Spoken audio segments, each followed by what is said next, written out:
Hello guys, मेरा नाम महेंद्र सिंह है। तो लास्ट वीडियो में हम लोगों ने अपने वीवोस राउटर के अंदर होस्ट नेम कैसे कॉन्फ़िगर करते हैं, आईपी एड्रेस कैसे असाइन करते हैं विद डिस्क्रिप्शन के साथ हमने कॉन्फ़िगर करके देखा। और उसके बाद हमने एक डिफ़ॉल्ट रूट डाल के देखा। तो हम उसी लैब के बाद नेक्स्ट इसमें कंटिन्यू करने जा रहे हैं। तो इस लैब के अंदर हम लोगों ने लास्ट टाइम जो कॉन्फ़िगर किया था, उसके बाद इसको यहाँ से हम कमिट करेंगे और उसके बाद इसको सेव करके देन यहाँ से हम लोग एग्ज़िट करेंगे। एग्ज़िट करने के बाद अब यहाँ पे हम शो आईपी रूट कमांड होती है, उसको जैसे ही एंटर प्रेस करेंगे तो आपको एक स्टैटिक रूट नज़र आएगा, जो कि सबसे पहला रूट जो है वो स्टैटिक रूट है आपका 000/0, 50 इज़ एडमिनिस्ट्रेटर डिस्टेंस और 172.16.1.1 आपका रहेगा गेटवे आईपी ईथरनेट 1 का। इसके बाद हमारा जो नेक्स्ट स्टेप रहेगा कि हमें अपने पर्टिकुलर राउटर के अंदर हमें कुछ नेटिंग कॉन्फ़िगरेशन करनी होगी, क्योंकि जितने भी हमारे सर्वर्स है लाइक जंप सर्वर हो गया या डोमेन कंट्रोलर हो गया, उस पर कोई भी डीएनएस की क्वेरी आती है तो वो एटलीस्ट बाहर इंटरनेट जोन में जा पाएँ। तो उसके लिए हमें यहाँ पर एक सोर्स लिस्ट क्रिएट करनी होगी, जिसको बोलते हैं नैट लिस्ट कहते हैं। और ये नैट लिस्ट कैसे बनाएंगे तो ये बना कर देखते हैं। तो कॉन्फ़िगर कमांड हम यूज़ करेंगे, उसके बाद यहाँ पे डालेंगे सेट नैट सोर्स, देन उसके बाद रूल के बाद आप कोई भी नंबर यूज़ कर सकते हैं 1 से लेके 4 टाइम 9 के बीच में। फॉर एग्जांपल मैं भी रूल नंबर 20 लूँगा यहाँ पे मैं। उसके बाद यहाँ पे सोर्स एड्रेस में कौन से सोर्स एड्रेस की हम बात कर रहे हैं, तो मैं अभी फ़िलहाल जो मेरा जो इन्वायरमेंट है वो 10.0.5.128 का इन्वायरमेंट है। इस सबनेट के जितने भी आईपीज़ हैं वो इंटरनेट जोन में जा पाएँ, तो मैं इस जोन के जो आईपी एड्रेस है उसका सबनेट मैं यहाँ डिफ़ाइन करने वाला हूँ 10.0.5.128/28 का। सेम ऐसे ही एक और मैं एक और रूल बनाऊँगा, जिसको बोलूँगा set NAT source rule 20 source address, then उसके बाद किस सबनेट को देना चाहते हैं। तो ये सबनेट वो होगा जो कि हमारे जितने भी ESXi सर्वर्स हैं, vCenter सर्वर्स हैं, जो आगे हम लोग डिप्लॉय करने वाले हैं, उस VLAN के सबनेट को हम लोग डिफ़ाइन करेंगे। तो मैं आपको दिखा देता हूँ। तो ये जो VLAN नंबर 10 है, इसका पूरा एड्रेस है 10.0.1.0 के सबनेट की सीरीज़ है। इस पूरे सबनेट के जितने भी आईपीज़ हैं, अगर किसी को भी इंटरनेट जोन पे जाना है, कोई भी अपडेट लेना है, तो एटलीस्ट ये इन सभी सबनेट्स का कोई भी ESXi या कोई भी vCenter वो एटलीस्ट इंटरनेट पे जा सके। तो उसके लिए हमें यहाँ पे इसको परमिट करना होगा। तो यहाँ पे 10.0.1.0/24 का हमने इसको परमिट कर दिया। तो इसका मतलब ये हुआ कि हमने 2 परमिट किए हैं। अगर आप उसको एडिशनली और ऐड करना चाहते हैं तो रूल नंबर 20 में आप ऐड कर सकते हैं मल्टीपल। उसके बाद फिर जब ये कॉन्फ़िगरेशन आपने सोर्स डिफ़ाइन कर दिया है, तो अब इस इंटरफेस को बाहर निकलने का आपको एक इंटरफेस डिफ़ाइन करना होगा। तो हमारा जो इंटरफेस है वो है ईथरनेट 1, जो कि वैन लिंक जिसको हम बोल रहे हैं। तो वैन लिंक के थ्रू ये ट्रैफिक बाहर निकलेगा। तो उसके लिए हमें कमांड सेट करनी होगी सेट नैट सोर्स, देन उसके बाद हमें यहाँ पे डिफ़ाइन करना है रूल कि हमारा जो ट्रैफिक आएगा नेट का वो रूल नंबर 20 से आए और ये आउटबाउंड की तरफ जाए। आउटबाउंड हमारा जो इंटरफेस है वो हमारा ईथरनेट 1 है। और उसके बाद जब ये बाहर निकलेगा तो किस आईपी के अंदर नेट प्लस पैट ट्रांसलेशन होके जाए। तो उसके लिए सेट नेट, उसके बाद हमें कमांड लिखनी होगी सोर्स रूल, कंटिन्यू करेंगे हम इस रूल को 20, देन उसके बाद ट्रांसलेशन, देन एड्रेस। तो किस आईपी से बाहर निकले, यहाँ पे आप आईपी अपने वैन इंटरफेस का दे सकते हो, या फिर कोई अगर आईपी आपका है सेम उसी सबनेट का तो आप वो भी डिफ़ाइन कर सकते हो। बट अभी हम लोग 172.16.1.51 यूज़ कर रहे हैं, तो ये हम लोग इसको यूज़ कर सकते हैं। उसके बाद इसमें एक फायरवॉल पॉलिसी होती है। जब भी हम नैट इम्प्लीमेंट करते हैं तो इसमें फायरवॉल पॉलिसी का भी कंसर्न आता है। तो वो हमें पॉलिसी अभी फ़िलहाल होम लैब है तो हमें सारी परमिट करनी होगी। तो यहाँ पे सेट फायरवॉल, उसके बाद स्टेट पॉलिसी इस्टेब्लिश में हमारा जो एक्शन रहेगा वो एक्सेप्ट रहेगा। Set firewall state policy, then related actions वो हमारा भी एक्सेप्ट रहेगा। But set firewall state policy invalid, जो कंडीशन इनवैलिड है उसके अकॉर्डिंगली ये एक्शन क्या करेगा, ड्रॉप करेगा। तो ये इसका कुछ बाय डिफ़ॉल्ट रूल्स होते हैं फायरवॉल्स के इस वीवोज़ राउटर में, जो कि हम लोगों ने इसके अंदर कॉन्फ़िगर करा है। उसमें जो ऊपर की जो दो पॉलिसीज़ हैं वो हम लोगों ने एक तरीके से एक्सेप्ट कराई हैं, और लास्ट वाले को ड्रॉप रखा है हम लोगों ने कि जो भी इनवैलिड रिक्वेस्ट्स आती हैं तो उनको ये ड्रॉप करें, और देन उसके बाद हम इसको कमिट करने जा रहे हैं और देन सेव करेंगे। तो ये कॉन्फ़िगरेशन हम लोगों ने करी है। तो शो कॉन्फ़िगर में जाकर आप यहाँ चेक कर सकते हैं। यहाँ से मुझे एग्ज़िट लेना होगा पहले, उसके बाद शो कॉन्फ़िगर डालूंगा तो मुझे यहाँ पे हर चीज़ों के बारे में नज़र आएगा। तो सबसे ऊपर देखेंगे firewall state policy establish action accepted है, इनवैलिड के लिए ड्रॉप है, रिलेटेड एक्शन भी एक्सेप्ट रहेगा। बाकी जो हमारे इंटरफेस हैं सारे वो इंटरफेस की डिटेल आपको यहाँ पे नज़र आएंगी, डिफ़ॉल्ट रूट भी नज़र आएगा, और आपको ये कॉन्फ़िगरेशन यहाँ पे आपको नज़र आएगी।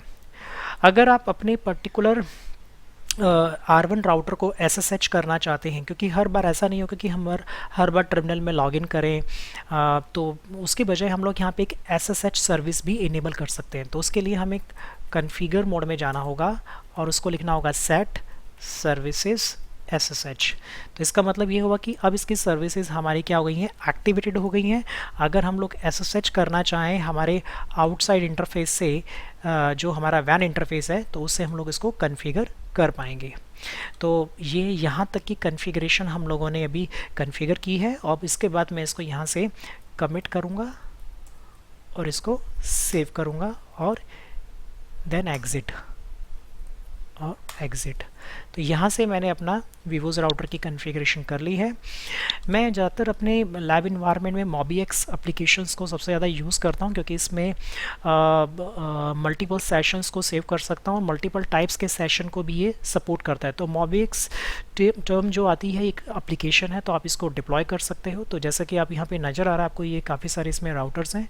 तो मैं इसमें से R1 राउटर जो ये बना हुआ है, इसको या तो मैं डिलीट कर सकता हूँ या एडिट भी कर सकता हूँ। तो फ़िलहाल अभी मैं इसको यहाँ से डिलीट कर देता हूँ सेशन को, और यहाँ पर मैं एक नया सेशन ऐड करने जा रहा हूँ, सेशन SSH। उसमें मेरे को अपने किस सर्वर से कनेक्ट होना है उसका IP बताई, बट हमारे यहाँ पे भी सर्वर नहीं, हम तो एक पर्टिकुलर राउटर पे लॉगिन लेंगे और उसका यूज़र नेम होगा वीवोस, और सिर्फ इसको ओके पे हमें क्लिक कर देना है। तो ये वीवोस राउटर में हमने यहाँ पे हमसे पासवर्ड पूछ रहा है, तो इसका पासवर्ड वीवोस होगा, और ये एक बार इसकी की इसमें स्टोर हो जाएगी। तो बार बार हम जब भी इस पर एंटर प्रेस करेंगे तो हमसे लॉगिन यूज़र नेम पासवर्ड नहीं पूछेगा। तो जब मैं शो इंटरफेस करूँगा तो मुझे सारे इंटरफेस नज़र आएंगे। शो कॉन्फ़िगरेशन करूँगा, सारी कॉन्फ़िगरेशन मुझे नज़र आएंगी। शो नेट क्वेश्चन मार्क करके देख सकता हूँ कि नेट सोर्स रूल्स क्या बनाए मैंने यहाँ पे। तो रूल्स मुझे नज़र आएंगे कि सोर्स एड्रेस में 10.0.1.0/24 है और 172.16.1.51 से ये ट्रैफिक को बाहर निकाल रहा है। तो इस तरीके से मैं अपने काफ़ी सारे रूल्स को भी ऐड कर सकता हूँ, अगर जिस तरीके से अगर आप इसको ऐड करना चाहें तो इसमें आप ऐड कर पाएंगे। तो अभी मैं फ़िलहाल अपने इन्वायरमेंट में चलता हूँ, जो मुझे अभी अपने जंप सर्वर पे कॉन्फ़िगर करना है, और ओपन फाइलर में भी, और अपने डोमेन कंट्रोलर को भी एक IP एड्रेस असाइन करना होगा मुझे। तो अब वो IP एड्रेस मैं यहाँ पे कॉन्फ़िगर करने जा रहा हूँ। सबसे पहले अपने डोमेन कंट्रोलर पे, डोमेन कंट्रोलर को मैं जो IP एड्रेस असाइन करूँगा वो रहेगा 10.0.5.130 रहेगा, और गेटवे IP हमारा रहेगा 129। तो मैं यहाँ पे जाता हूँ अपने सर्वर पे। तो ये डोमेन कंट्रोलर, इसको हम लॉन्च करेंगे वेब कंसोल पे।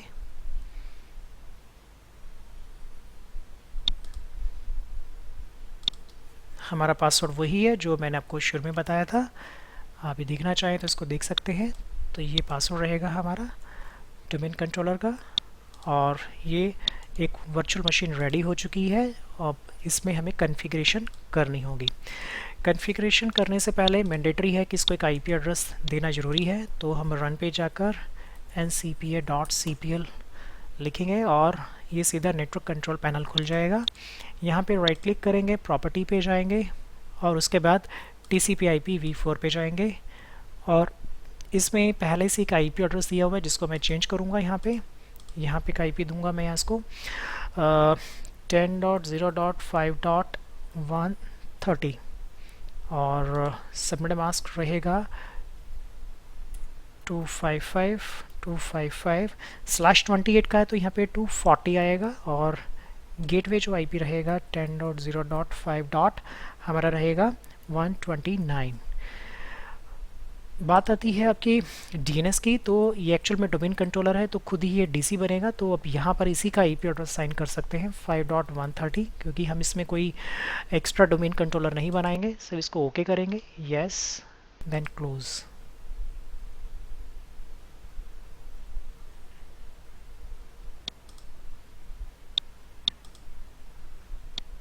ओप्स, इसने जो कॉन्फ़िगर किया है वो मेरे सिस्टम के अंदर कॉन्फ़िगर किया है, तो आई थिंक ये गलत हो गया है, ये एक्चुअल में मेरे सिस्टम की प्रॉपर्टी में कॉन्फ़िगर हो गया है।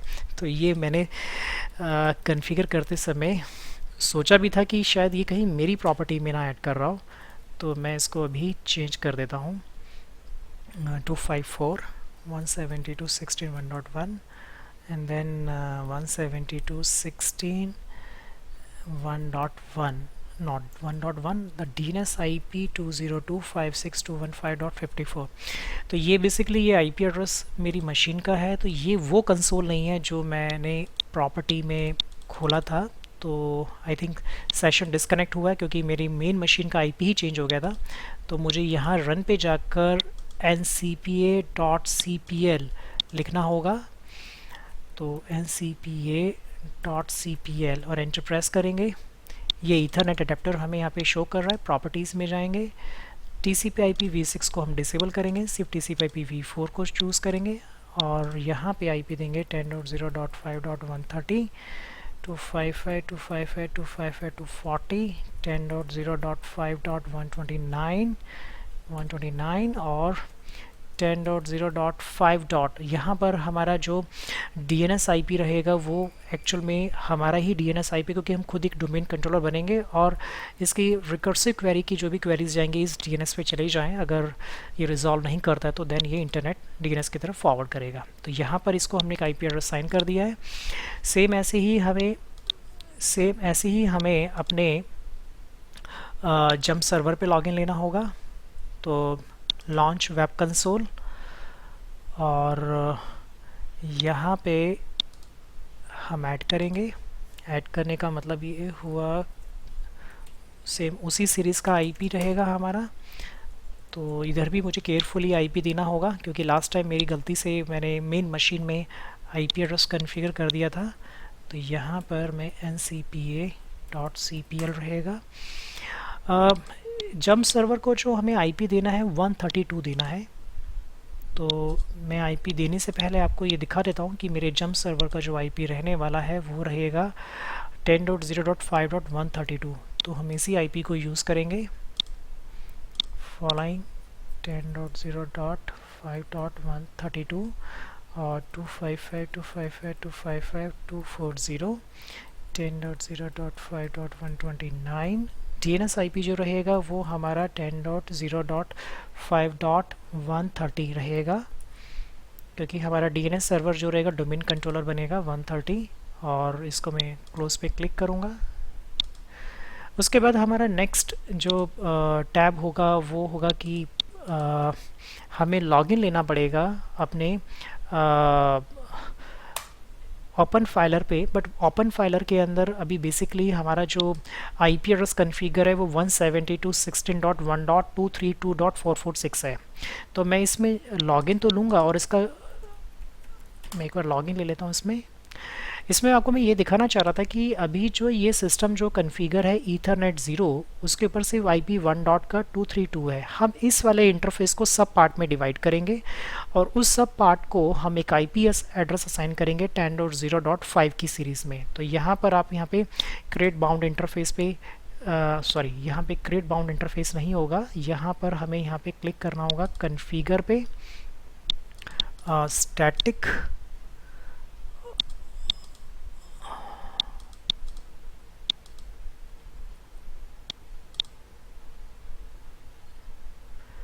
हमें यहाँ पे कॉन्फ़िगरेशन ऐड करनी है। तो ईथरनेट 0 पे मुझे क्लिक करना होगा ईथरनेट 0 पे मैं by mistake create bound interface पे चला गया था और कन्फिगर पे। बाउंडेड इंटरफेस वो होते हैं जैसे आपके पास ईथरनेट 0 और ईथरनेट 1 है, दोनों को मिलकर एक बाउंडेड इंटरफेस बनाना है, तो उस कंडीशन में यूज़ किया जाता है। बट मुझे एक्चुअल में जो क्लिक करना था वो ईथरनेट 0 पे क्लिक करना था, और उसके बाद उसका मैक एड्रेस, उसका बाइट रिसीव, पैकेट सेंड हो रहे हैं। यहाँ पे ऑप्शन आएगा ऐड वर्चुअल इंटरफेस, तो यहाँ पर हम एक वर्चुअल इंटरफेस एक ऐड करेंगे, और उस वर्चुअल इंटरफेस जो कि बाय डिफ़ॉल्ट अभी डिसेबल्ड है, इसको मैं कन्फिगर पे क्लिक करूँगा और ये स्टैटिक रहेगा, कंटिन्यू करूँगा और इसको एक आईपी एड्रेस साइन करेंगे। तो आईपी एड्रेस जो रहने वाला है ओपन फाइलर का वो 10.0.5.131 रहेगा, और इसका सबनेट मास्क 255.255.255.240 रहेगा। इसका जंबो फ्रेम मैं इनेबल करूँ क्योंकि हमारे इन्वायरमेंट में जंबो फ्रेम चलेगा, हर जगह पे हमें जंबो भी एक्टिवेट करना होगा क्योंकि पैकेट ट्रांसमिशन थोड़ी फास्ट रहेगी। और इस इन्वायरमेंट में जब हम लोग वापस बैक आते हैं तो हमें देखने को मिलेगा कि ईथरनेट 1 स्टैटिकली कन्फिगर, इसको एक आईपी एड्रेस दिया गया और ये हमारा 9000 है। तो जो ईथरनेट 0 जो मेन इंटरफेस है वो एक्चुअल में मैनेजमेंट के लिए होगा, और जो ईथरनेट 0.1 है वो हमारा नेस्टेड इन्वायरमेंट के अंदर यूज़ होने वाला एक पर्टिकुलर ओपन फाइलर स्टोरेज रहेगा। तो हम इसको आगे जाकर कैसे इसको एक्सेस करेंगे तो मैं आपको बताऊँगा। बट सबसे पहले मैं अपनी DC मशीन पर जाता हूँ और रन पे जाकर यहाँ से मैं सबको पिंग करके दिखूँगा 1 बाय 1। तो 10.0.5.129 ये गेटवे आईपी है, तो मुझे इससे रिस्पॉन्ड आ रहा है। उसके बाद मैं 130 अपने DNS डोमेन कंट्रोलर जिसके ऊपर मैं DNS कन्फिगर करने वाला हूँ वो भी हम चेक करेंगे। एंड देन उसके बाद मेरा जो ओपन फाइलर है उसका IP 131 है, तो मैं उससे भी रिस्पॉन्ड कर पा रहा हूँ। तो इस तरीके से मैं अपने पर्टिकुलर नेटवर्क को एक्सेस कर पा रहा हूँ।